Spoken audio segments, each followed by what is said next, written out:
Hello, this will be a demonstration of proposition 18 from book 5 of Euclid's Elements, which says that if magnitudes be a proportional separando or separately, they will be a proportional componendo or jointly.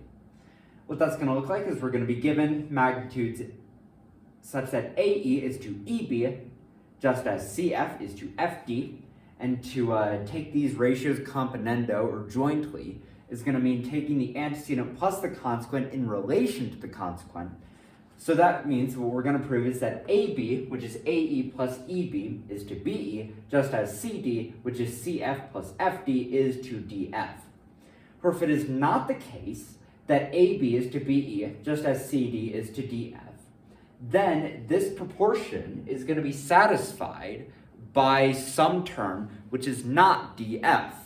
And what that's going to mean is that AB is going to be to BE, just as CD is to some magnitude which is either less than or greater than DF. And we're going to call this magnitude DG. We're going to deal with the first case where DG is less than DF. So what we're going to do is, because AB is to BE, just as CD is to DG, right, we're making DG satisfy this proportion. So we're going to have AB is to BE, just as CD is to DG. That means that by proposition 517, that if magnitudes be proportional componendo, they will be proportional separando. We're going to say that AE is to EB, just as CG is to GD. But if we were given that AE is to EB, just as CF is to FD, which means that by proposition 511, ratios which are the same to the same ratio are the same with one another, we can say that CG is to GD, just as CF is to FD.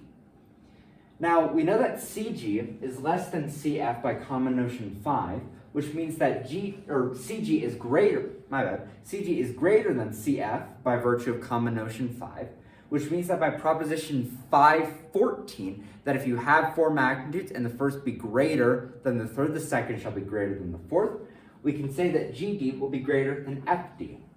So what we've found is that GD is less than FD. We assume that to be the case. This is the first case we're dealing with.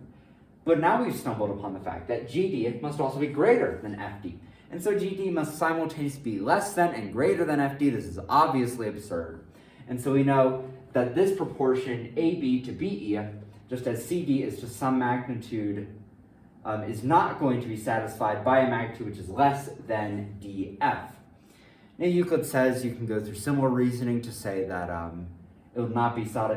this proportion will not be satisfied by a magnitude greater than DF, but I'm going to go through it fully here.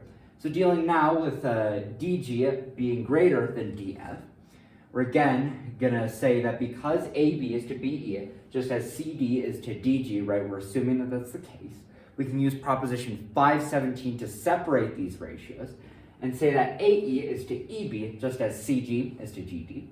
But again, we were given that AE is to EB, just as CF is to FD, which means that by proposition 511, CG is to GD, just as CF is to FD.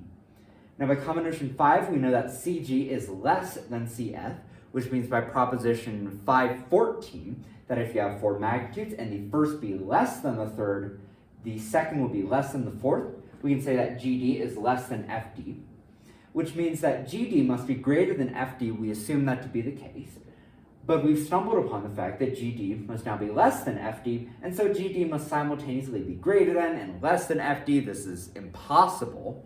And so we know that this proportion is not going to be satisfied by a magnitude which is greater than DF, which means that AB is to BE, just as CD is to some magnitude, will not be satisfied by a magnitude which is either less than or greater than DF, which means that it has to be satisfied by DF itself.